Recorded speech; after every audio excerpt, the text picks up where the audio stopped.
Tankers, I'm Blitz, and in this video I'm going to be doing another one of my map positioning segments. So just like all of my other map positioning videos, I have no clue what map I'm going to be doing. I do all of this live, so I'm going to press the battle button, and whatever map we get, I'm going to be making this video on. Now, a lot of people ask me why I like to do it this way. Well, the reason I do it is because when you see a live replay, or not a live replay, just a replay in general on a map, the issue is that they're showing you the best position where the enemy team just perfectly went into their sights and everything worked out well. And as we all know, that really doesn't happen in 99% of the games you play. So I like to have no predictability in my games, so it's just as crazy as you guys would be playing any of your games. So I can't predict what's going to happen, I might have to change my course, so that's why I like to do the live gameplay. So I hope you guys do like this sort of concept. If you do, as always, make sure to hit that subscribe button down below, especially if you do learn something in this video. But as you can see, we are doing Desert Sands. Thankfully, I did not land on Faust again. I tried to do the map positioning video about 20 minutes before, and I landed on Faust, which I've already done a video on. So I was like, well, this kind of sucks. So here we go, we are on Desert Sands. Now I'm going to read the enemy lineup. I see that they do have an IS-7. I see that they have a mouse, which are two very heavy tanks, which means I am going to be pushing my tank heavy. Now if they did not have that mouse and it was replaced with maybe an E5, I would not be pushing the heavy side. But as we all know, a mouse is a heavy tank, in fact the heaviest tank in the game. I'm spotted, so they probably are going to be going this way. They also have a Yag Panzer, I just noticed. So I definitely want to be careful. But I'm going to be pushing my tank over here. I'm not going to overextend it because it doesn't look like my team's going to overextend. That's one little tip I have. Never, ever push your tank past this halfway point here if you notice that, hey, my team isn't doing that. There we go. Tap the Sheridan there. Always get the Sheridan. That is like the #1 rule. I'm always going to target a Sheridan. Now that doesn't look like a good Sheridan player. I don't think that mouse will be able to pen us in this angle. So I'm going to leave my armor positioned like that. Come on, there we go. Keep it positioned like this, there we go. Mouse bounced us. There we go, nice heat round right into the turret. So you can see here, I'm just holding. I'm waiting for my mediums to come in. I didn't overextend my position. Looks like that Patton's going to get a nasty surprise. I'm actually not going to focus that Patton, though. I'm going to focus the IS-7 here. I tracked him, I didn't pen him, which is unfortunate. But it looks like we are going to be taken out here very soon. Angle my vehicle up here, there we go, nice bounces all around. I've got to get as many bounces as possible. I'm going to target the Yag here, because the Yag, of course, is a bigger threat to me. I'm going to hide my lower plate on these dead tanks. As you can see, though, you never can predict what is going to happen in a match. This is definitely not the easiest match here, but doing the best I can. I'm going to try and tap this Yag once again right in the lower plate. There we go, nice 680 roll. And now that my mediums have flanked them, you can see I'm going to push an aggressive here because the enemy team is not going to be able to do a great job. So, just going to side scrape, try and bounce the shell. I don't really care if this IS-7 pens me because I know I can hit him back harder. So I'm just going to tap him right in the lower plate. Nice roll.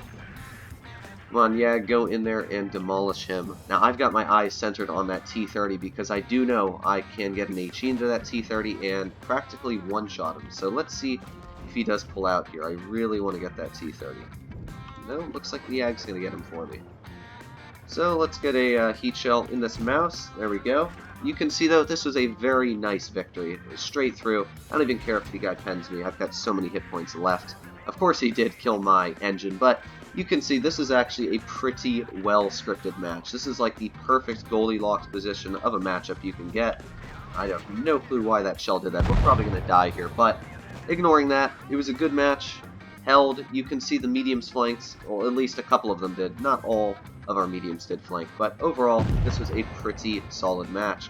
So as you can see, did 3,600 damage, which is a pretty good amount. I am completely fine with that. We still were able to hold, did the best job on the team. I definitely was a little aggressive there at the end, but you guys know me. I just want to get the damage out by the time I know we're going to win. But nice victory all in all. We came out on top, and I am going to load up Strat Sketch now and tell you what the enemy team should have done to win the match, and what my team could have done to perform it a little better. As you can see, I have recreated the matchup I just had, as you guys saw live. So I'm going to be telling you what I feel the enemy team should have done that would have caused the match to be really nail-biting and at least in their favor and our favor to see who was more skilled over just who had the better push. So if we go to lineup push 1, it looks like a bunch of scribbles for the red team, but I'll explain it. But this is pretty much what the enemy team did. So the T-30, you can see over here, actually pushed his tank into a decent position. I'll make that white. But you can see the T-30 pushed his tank into a decent position. The Mouse and the IS-7 pushed their tanks into okay positions, and the Yag was also in a decent position. All the heavier tanks on the red team actually pushed in the correct areas that they could do well in. The Yag can do decent there, especially for the IS-8 that was there. The Mouse and the i7 held very well. It was the fact that, first of all the mediums decided, you know what, we're not going to go there. We're going to go help out our heavies. So Sheridan immediately rushed out. I shot the Sheridan for 600. I think somebody else got him too. No clue why the Sheridan did that. And the Batchat sort of hung around in this area for a little bit. And the Patton sat on rails and then spotted the Sheridan and then lost 1,200 hit points. So their mediums really screwed up right at the beginning because they didn't know what they were doing. And it looks like our mediums really had the basic idea, hey, we're fast tanks, we should go to the medium side, spot their mediums, do our job. And that's what our team did well on. Now our 62A, I'm not really sure what he was doing because he sort of just stayed back the whole time while the other two mediums pushed. So the other mediums really do get the MVPs. But overall, our team had a much better push. You can see our heavies grouped together. We did a very good job. And the enemy team just really did a terrible job on the medium side. And as I've said so many times, when your mediums fail, all you have to do in heavies is hold and the mediums flank and then they distract, and that's when I was able to push in and be super aggressive. So as you can see, I have recreated what I definitely think their team should have done to come out in victory. So here we have the enemy T-30. I positioned him, I thought the T-30 was in a decent spot over here, but he wasn't really able to get off shots. And that spot is okay, but honestly I feel it's not a great position for getting shots off.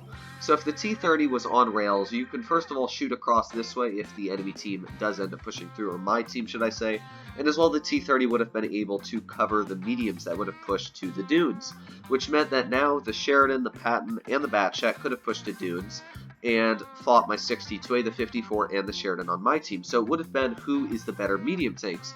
But since the red team would have had the T-30, they probably would have come on top. So their medium push would have won, which would have sort of reversed roles. Then the mediums would have flanked on me, I would have had the turnaround, the Yag would have had the turnaround, and our team probably would have lost the match. So that's how easy it is just to change the course of a battle. I really think it was their mediums that screwed their entire team, because as you can see, I barely changed how I laid out the Mouse, the i7, and the Yag Panther. A Mouse, as I said before, was the heaviest tank in the game, which means that really all that Mouse has to do is hold there without peeking. Same for the IS-7, they could have just held there, which they actually did a very good job on holding the entire match while they were being flanked.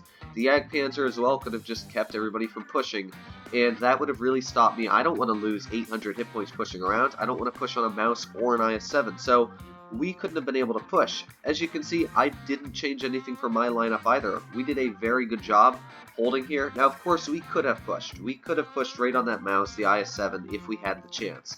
If the enemy team had pushed to the medium flank, I would have hopefully been able to push with my team. But the issue, as we know, is that teammates don't listen to you. So I wouldn't have probably taken the risk of pushing because my team wouldn't have followed. So that's why usually having the winning medium flank is the way to win the match.